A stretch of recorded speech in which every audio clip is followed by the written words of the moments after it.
Halo, saya Sasa Nurmida dari Fakultas Kesehatan Masyarakat Universitas Jember. Nah, di video publikasi kesehatan kali ini, saya akan menjelaskan dampak dari penggunaan handphone atau smartphone. Apa saja ya dampaknya? Mari simak video selanjutnya. Handphone merupakan salah satu akibat adanya era digital pada zaman ini. Di era digital ini memberikan dampak positif dengan adanya membantu kegiatan manusia menjadi serba cepat, mudah, serta instan. Misalkan, kita bisa berinteraksi dengan orang lain yang bahkan jarak yang jauh sekalipun. Semua akan serba praktis dan mudah hanya dengan smartphone, maka akan tuntas.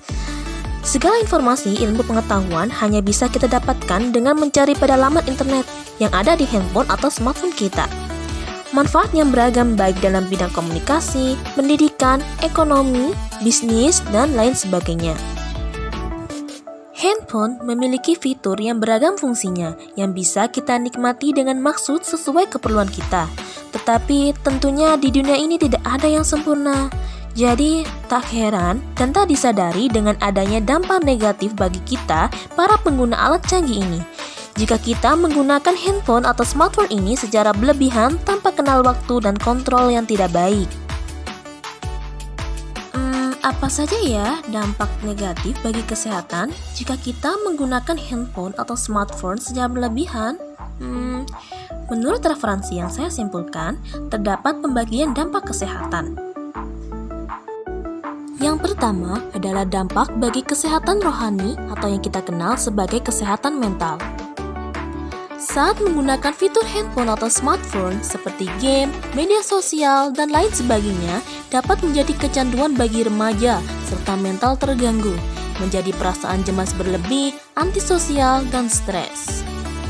Dampak kesehatan rohani selanjutnya yakni terkadang adanya suatu tren yang bisa berujung menjadi cybercrime atau cyberbullying bagi pengguna internet, sehingga psikologis pun bisa terganggu.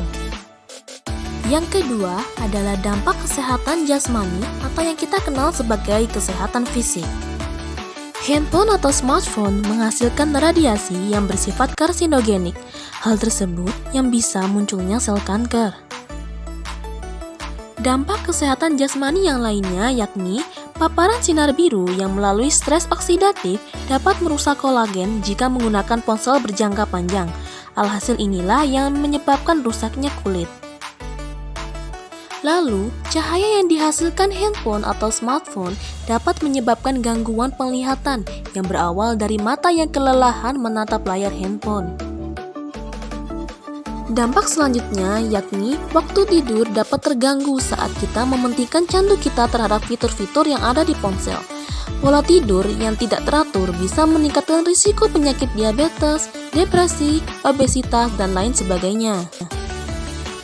Dampak negatif bagi kesehatan yang terakhir yakni otot leher menjadi tegang dan kaku, jari-jari tangan terasa kaku, bahkan jempol menekuk yang membuat rasa sakit pada sendi jari tangan. Apakah dampak negatif tersebut bisa dicegah? Jawabannya tentu bisa. Lantas, apa saja cara agar mencegah kita terhindar dari dampak negatif tersebut?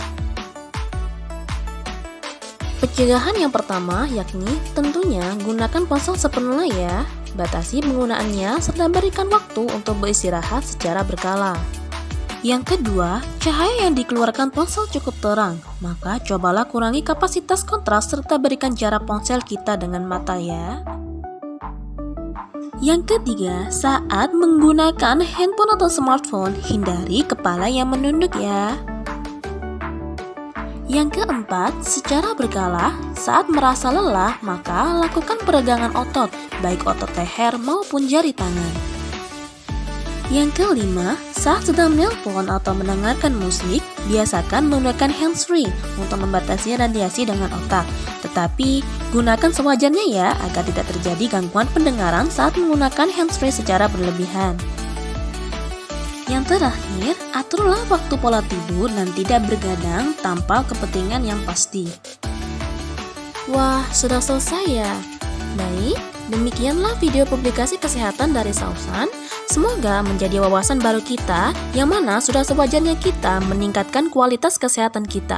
Mohon maaf apabila ada salah kata ya. Terima kasih, sampai jumpa.